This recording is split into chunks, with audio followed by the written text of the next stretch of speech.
안녕하세요, 여러분. 오늘 스캔 제목은 인플레가 뛰었고 상호관세 선언이 나왔는데 그런데도 시장이 일제히 올랐다입니다. 이 내용부터 얘기하고 중국 얘기도 오늘 다뤄보겠습니다. 트럼프 대통령이 이번 주 목요일에 상호관세를 선언했어요. 선언은 이번 주에 했는데 지난주 주말에 집무실에 기자들 모아놓고 이 상호관세 얘기를 던졌습니다. 상호관세로 갈 것 같다.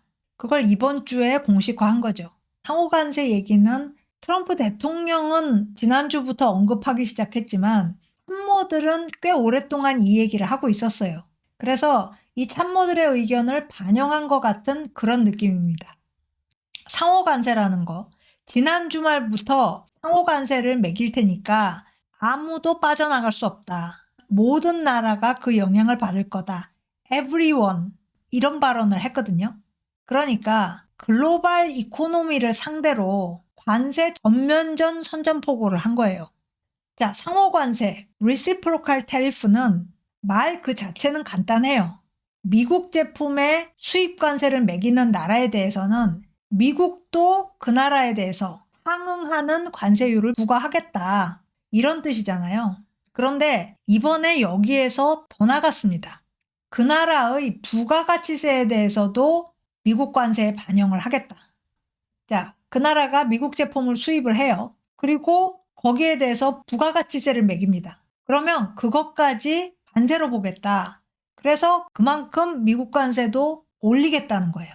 그리고 이미 발표한 철강 알루미늄, 이거는 그대로 가는 거고요. 그리고 아직 내용 발표 안 했지만 반도체 자동차 약품, 이것도 그대로 갈 거라는 거예요. 그러니까 이 항목별, 섹터별 관세는 관세대로 매기고 그리고 상호관세 매기겠다. 이런 얘기고요. 물론 해당국과 무역할 때 미국이 무역 적자를 많이 본다. 그렇게 되면은 관세 또 매길 수 있겠죠. 그래서 여러 가지 정책이 있을 텐데 가장 중심에 있는 원칙은 상호관세로 한다. 이 얘기를 했다고 보면 돼요. 자, 분위기도 가볍지 않았습니다. 트럼프 대통령이 미국 국민한테 사전 경고를 날렸어요. 관세는 결국 미국 국민들에게 이득이 되겠지만 단기적으로는 인플레를 야기시킬 수 있다. 그러니까 당분간 희생이 따를 거다. 트럼프 대통령 스타일의 말이 아니죠. 그런데도 이 말을 했다는 겁니다. 그래서 분위기가 심각했어요.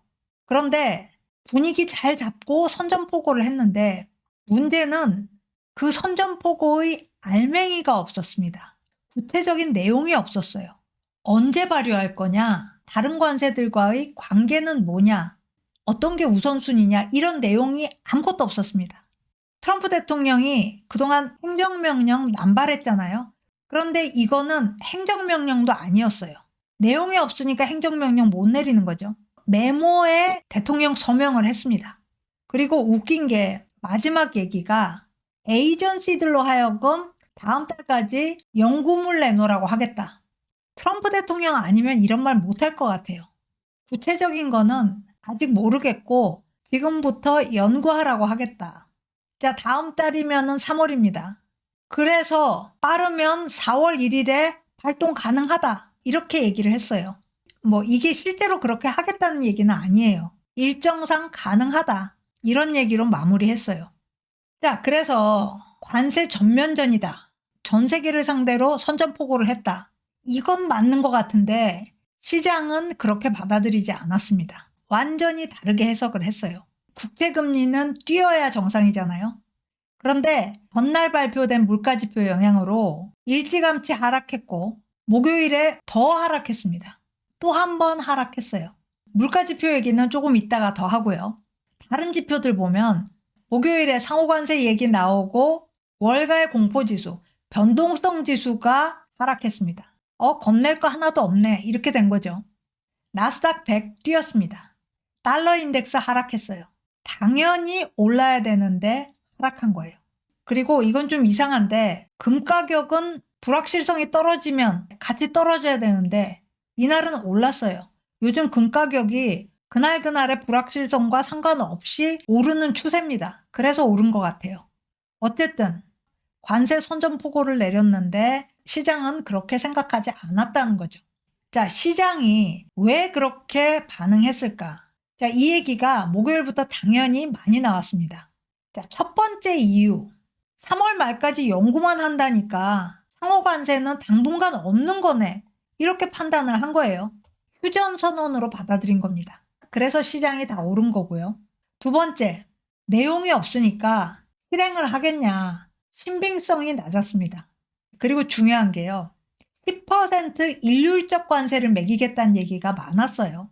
그런데 상호관세는 이 일률적 관세와는 병립할 수가 없죠. 그러니까 이걸 포기한 겁니다.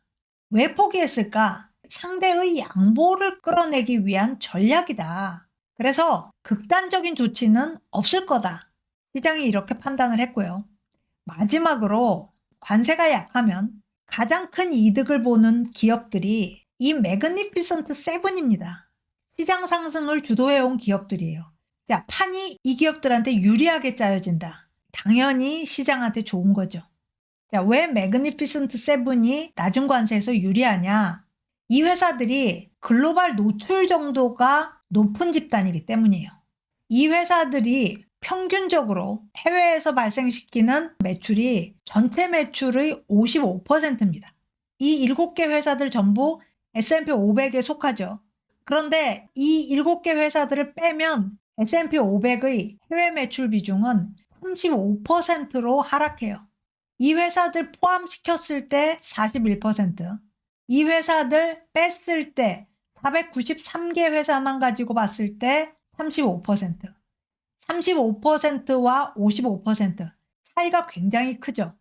여기서 작은 기업들 지수, 러셀 2000을 보면 해외에서 발생하는 매출 비중이 평균 23%입니다. 훨씬 낮은 거죠. 그래서 관세율이 높아지면 이 기업들한테 유리하고 낮아지면 매그니피선트 세븐한테 유리해진다. 그래서 목요일에 시장이 일제히 상승한 거고요. 자, 그런데 하루 전날 수요일에 1월 CPI 나왔습니다. 소비자 물가지수. 이게 예상보다 더 높게 나왔어요. 3% 상승했습니다. 여기입니다. 예상은 12월과 같은 2.9%였어요. 연간 상승률. 그런데 3%로 올라간 거예요. 자, 월간 상승률도 예상은 0.3% 상승이었는데 0.5% 상승으로 나왔습니다. 안 좋은 뉴스죠. 이 뉴스 나오고 국채 금리 올랐습니다. 차트에서 보듯이 여기입니다. 수요일 아침 CPI 발표됐을 때 이렇게 올랐고요. 점점 내려갔습니다. 그리고 다음날 목요일에 트럼프 대통령이 상호관세 선언하면서 급락을 했죠. 왜 이렇게 급등했다가 바뀌었을까? 다음날 생산자 물가지수가 발표됐는데 이거 보고 시장이 안도했어요. 그런데 이 생산자 물가지수 1월 PPI가 낮게 나왔느냐? 그렇지 않았습니다. CPI처럼 역시 예상을 뛰어넘는 상승률 보였어요. 월간 상승률 0.4% 나왔는데 예상은 0.3%였습니다. 그리고요. 12월 월간 PPI 역시 상향 수정돼서 이날 나왔어요. 0.5%. 꽤 높죠. 그런데 이게 어떤 식으로 해석이 됐느냐? 자, 12월 월간 PPI보다 1월 월간 PPI가 더 낮네? 그러면 둔화된 거네. 이렇게 해석을 한 거예요. 그러니까 이 예상을 상회한 0.4%라는 게 시장을 오히려 안심시킨 거예요. 자, 거기다가 연간 상승률을 보면 전체 PPI는 3.5% 나왔고요. 근원 PPI는 3.6% 나왔습니다. 차트에서 빨간 막대 그래프가 전체 PPI고요. 검은색 선 그래프가 근원 PPI입니다. 근데 이 근원 PPI가 12월 대비 둔화한 거예요. 그래프 보이시죠? 전체 PPI는 그대로입니다. 자, 그리고 근원 PPI의 어떤 부분이 내렸을까? 이걸 들여다보니까 헬스케어 항목들은 거의 다 내렸습니다. 항공요금도 둔화됐어요. 그런데 이 항목들이 개인 소비지출 물가지수, PCE 물가지수에서 상당히 큰 비중을 차지합니다. 그렇다면 2월 말에 나올 PCE 물가지수 둔화된다는 거네. 연준이 CPI보다 PCE 물가지수를 더 중요시하니까 이건 좋은 뉴스네. 이렇게 해석을 한 거예요. 그래서 목요일에 국채 수익률 더 내려간 겁니다. 진짜 긍정적으로 볼 수 있는 거 어디 없나 열심히 찾아서 해석을 바꿔요. 자, 이번 뉴스는 TSMC 얘기고 대만 얘기예요. S&P 500 지수에서도 집중화가 굉장히 높습니다. 7개 회사가 지수를 캐리하죠. 그런데 S&P 500만 그런 게 아니에요. MSCI 신흥국 지수, 이 지수에서도 집중이 심해지고 있어요. 그리고 그 원인 제공자가 바로 TSMC입니다. 자, MSCI 신흥국 지수, 한국도 여기에 포함됩니다. 이 지수 내 기업들이 분기마다 물갈이가 돼요. 시가총액이 낮아진 기업 내보내고 시가총액이 높은 기업들을 편입시킵니다. 그러니까 자꾸 바뀌는 거죠. 자, 이번 달에 새롭게 편입되고 편출되는 기업들이 정해졌고 그래서 리밸런싱 중입니다. 3월부터 새로운 인덱스가 발효가 돼요. 그런데 이번에 2025년 첫 번째 리밸런싱에서 TSMC가 10.7% 비중이 됐습니다. 어마어마한 비중입니다. 이 지수 안에 1200개가 넘는 기업들이 있어요. 그 중에 TSMC 한 기업이 10분의 1 이상을 차지한다는 거죠. TSMC가 2019년에만 해도 비중이 3.4%였습니다. 삼성보다 낮았어요. 그런데 이번에 바뀐 삼성전자 비중 2.2%. TSMC가 삼성전자의 거의 5배나 됩니다. MSCI 신흥국 지수에서 중국 기업들 제외한 지수만 가지고 보면 TSMC 비중은 15%로 더 올라갑니다. 삼성전자 주가 하락했기 때문이고요. 이게 한국 전체에 영향을 미쳤죠. 2018년에 한국 기업들 비중이 이 지수 안에서 15.63%였어요. 그런데 지속적으로 하락해서 지금은 12.15%입니다. TSMC 하나의 비중과 우리나라 전체의 비중이 크게 다르지 않죠. 그 정도로 TSMC가 잘 나가고 또 대만이 잘 나간다는 얘긴데요. 자, 지수 한 가지 더 보면요. 모닝스타 신흥국 지수. 한국, 중국은 비중이 감소하고 있어요. 이게 한국이고 여기가 중국입니다. 반면에 인도와 대만은 비중 커지고 있습니다. 사실 다른 지수들 봐도 글로벌 이코노미에서 한국 경제 존재감이 많이 떨어지고 있어요. 한국 경제에 대한 언급 자체가 별로 없는데 이게 오히려 다행이라는 생각도 들어요. 자, 중국 경제로 넘어가 보겠습니다. 최근에 중국 경제가 탄력을 받기 시작했다. 이런 느낌이 있습니다. 증시가 일단 최근에 상승했어요. 자, 차트 보면 여기가 올해 상하이 증시입니다. 이게 5년치 그래프고요. 전체를 다 보면 아직은 역사상 고점 대비 많이 낮죠. 그리고 이 상승폭이 많이 안 커요. 그런데도 뭔가 계속 좋아질 것 같은 느낌이에요. 자, 코스피랑 비교를 해보면 코스피도 최근에 상승하고 있습니다. 코스피는 역사적 고점이 코로나 때고요. 그때에 비해서 역시 많이 내려가 있죠. 자, 증시가 왜 상승하느냐. 중국 경제의 미래, 한국 경제의 미래를 긍정적으로 보기 때문에 상승하느냐. 그럴 수도 있고 아닐 수도 있어요. 독일 증시 최근에 많이 상승했는데 독일 경제는 별로 낙관적이지 않거든요.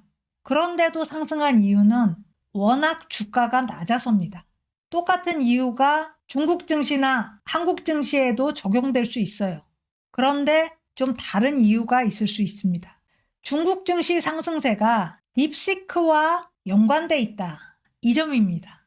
중국 증시가 2월 초를 기점으로 상승세가 확실히 보이고 있습니다. 한국 증시도 딥시크 영향을 받았죠. 그 기대를 얼마나 실현해낼지 이게 관건인 거죠. 이번 주 금요일에 나온 뉴스입니다. 중국이 딥시크 창업자 량원펑 그리고 알리바바 창업자 마윈을 한자리에 초청한다고 해요. 빠르면 다음 주에 회합이 있을 거다. 이렇게 블룸버그가 보도를 했는데 시진핑 주석도 참석할 거라고 합니다. 그리고 정부 내 소식통에 의하면 획을 긋는 중요한 회합이 될 거라고 해요. 자, 어쨌든 이 정도의 회합은 중국 당국이 기업들 억압한 이후 처음입니다. 마윈은 거의 비즈니스 세계에서 숙청되다시피 했죠. 중국도 떠나야 했고요. 그런데 딥시크가 촉발제가 돼서 2월 들어 2주 동안 알리바바 시가총액이 870억 달러 늘어났습니다. 알리바바뿐만 아니죠. 바이두 시가총액도 엄청나게 늘었어요. 그래서 항생 중국 기업 지수가 현재 2월만 놓고 보면 세계에서 가장 높은 지수 상승률을 기록하고 있는 중입니다. 여기에요. 뭔가 중국이 자신감과 방향성을 되찾고 있다. 이런 느낌이 들죠. 그런데 중국 경제의 어두운 측면도 있습니다. 중국에 대한 해외 직접 투자가 지난 3년 사이에 99% 감소했다는 뉴스가 이번 주에 나왔어요. 금요일 중국 정부가 발표한 국제수지 데이터에서 분석이 됐습니다. 작년 한 해 중국으로 순유입된 해외 자본이 45억 달러였어요. 2023년 대비 90% 하락한 액수입니다. 2021년에 제일 높았어요.